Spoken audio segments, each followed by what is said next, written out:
All right, we would like to welcome you into halftime here, St. James Academy versus Blue Valley North. We will have the second half in just a moment for you, but right now we are talking about our halftime show, and we are talking about the game that St. James hopefully will be playing next week. Right now, St. James is playing against Blue Valley North. The other game going on, St. Thomas Aquinas against Mill Valley. The winners of both those games will be playing for a chance to play in the state title. Now, this is a very important game, guys. These are two absolute powerhouse programs. Jonathan, I'll start with you. What do you kind of see from both these teams heading into this game? Let's start with St. Thomas Aquinas. What do you see from them heading into this big matchup against Mill Valley? Well, they've just done a really nice job at executing the kind of football that they want to play. I mean, obviously, they go with the flex bone. They want to run it up the middle, and then they'll get you with the outside runs on occasion. But, I mean, I'm seeing a team that hasn't lost all season, that has beat some really good teams by pretty decent margins, a team that's confident, and they're going up against five-time reigning champions in 5A, Mill Valley. So I think they've realized just how big of a game this is going to be and how tough of an opponent they have. But at the same time, I think they're confident. I think that they believe their game plan is still going to work even against the best team they've played all year. Absolutely, and Zach, this is a Mill Valley team. You mentioned St. Thomas Aquinas being a running football team. Mill Valley plays the exact same way. Can you talk a little bit about how Mill Valley succeeds so much on the run game? Well, yeah, of course, Mill Valley's just got some really big guys. They're a really good powerhouse program who can really impose their will on the Sunflower League and just, traditionally, they really run the Sunflower League, and this year is no exception, right? They got over the hump of Gardner Edgerton this year and were able to beat them. Gardner, of course, the defending 6A state champion, and, of course, you got Mill Valley and Aquinas defending state champions in their own right. Like, you look back, these teams combined have not lost a game against a Kansas opponent since way back to last season. Crazy. The success we've seen from these programs is unprecedented, right? Aquinas being able to go undefeated in EKL play is extraordinary. Beating Blue Valley Northwest by 35, a team that's still in the 6A playoffs, is incredible. So it's going to be a great matchup, and I can't wait to see it. Go ahead. Yeah, Mill Valley, just like Aquinas, run heavy. Their junior running back, 1,873 rushing yards, averaging almost 9 yards per carry. Thank goodness. That is pretty crazy. And, yeah, they're a run-heavy team as well.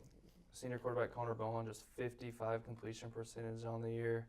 He's also a run threat. He's very fast, athlete, 6'4", lots of muscle on him. So, yeah, Mill Valley, they're going to be playing their first road game this playoff.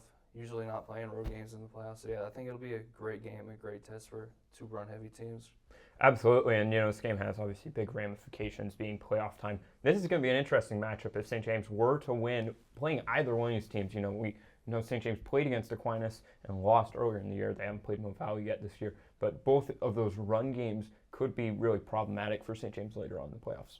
For sure, and that's when, I think back to that Capon game with that really run-heavy offense, and I think of how good our defense and our defensive line and our linebacker core was. They were really phenomenal. I think it was the best game they played so far. They were holding that Capon run game to 1-2 yards per carry on most plays. So they really need to get back to their top run defense form, because whichever team they're going to play, that's going to be the first priority. If it's Mill Valley, you have to worry a little bit more about the pass, but you worry about the run first, because that's what's going to beat you. That's what's going to beat you the quickest. So if they can get back to that, even though both teams are huge up front, but if they can get back to that point, I think they've got a good chance. Absolutely, and now that we've set the stage for you a little bit, let's predict the game. Let's go not just the winner, but let's also give a little score prediction here for the fans at home. Zach, how about you guys started?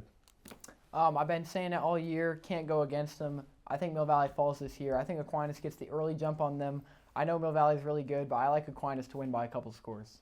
All right, I'm going to disagree with you, and I think we're going to get a lot of disagreement with these four picks. I'm going to go Mill Valley. I think this is a super close game. I think it's a really low-scoring game. I would say this is going to kind of be like an old Big Ten football game. I think it's maybe like a, 17-14 Mill Valley win. I think it's a super good game. I think, honestly, the winner of this, I think, is going to have a cakewalk to winning 5A, because these two programs are elite programs.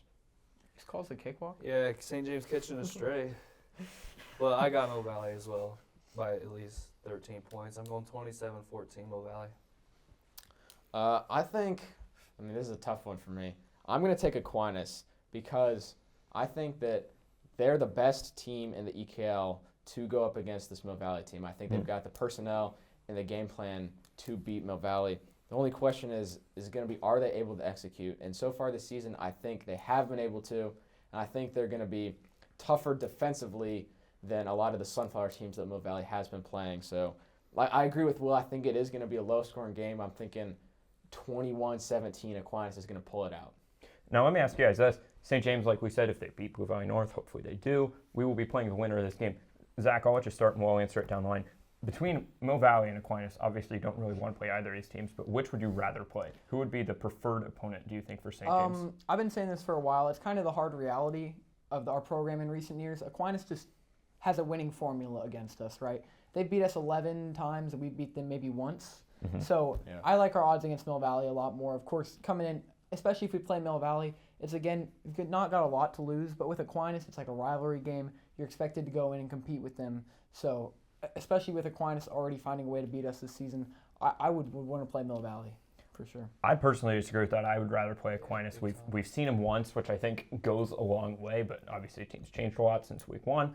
And I think I look at St. James and I see a team that is going to be hungry for revenge, and I think I would rather have that than a team that also is probably equally as talented, if not more talented than Aquinas, that we haven't played and that we don't maybe have that extra chip on our shoulder for. So I'm going to go Aquinas. He's going Mill Valley. Isaac, where are you going? Yeah, I think it's a no-brainer. I'm going Aquinas all day. Like you said, we've seen him. And this year, I mean, it really was a close game until the end. It was 21-7. We had 3 turnovers and 2 were in the red zone. So if it weren't for that, I mean, we played great. We can definitely get Aquinas.